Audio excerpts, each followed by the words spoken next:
For CCS to deliver on its promise of reducing CO2 emissions, they must be safely and permanently stored underground. By injecting CO2 underground, we are in effect returning carbon back to where it came from.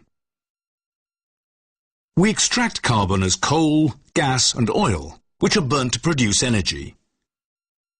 The resulting CO2 emissions from power plants and heavy industry can be captured before being pumped underground, closing the carbon loop. How do we store CO2 safely and permanently underground? By imitating trapping methods used by nature to store CO2, gas and oil for millions of years, and by using existing technology to transport and inject the CO2. Technology which has been used for decades by the oil industry. Storage starts by pumping liquid CO2 into a carefully chosen reservoir. There are two main types of CO2 storage reservoirs: deep saline aquifers, which contain undrinkable salt water, and depleted oil and gas fields, both of which have the same key geological features to safely store CO2.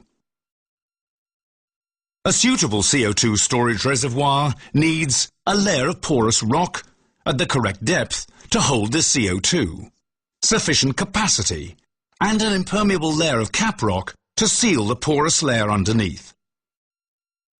Once the CO2 is trapped under the caprock, three additional mechanisms, residual, dissolution and mineral trapping, ensure that the safety of CO2 storage sites actually increases over time.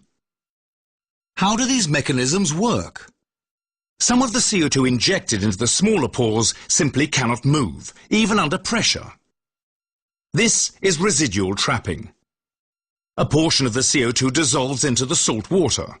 This is called dissolution trapping. The CO2-rich water is heavier than the surrounding liquids and migrates downwards, where it may react to form minerals such as those found in limestone. This is mineral trapping. To ensure that a CO2 storage site functions as it should, a rigorous monitoring process begins at the reservoir selection stage and continues for as long as required. The well, caprock and adjacent rock formations are monitored for changes in pressure and CO2 concentration levels.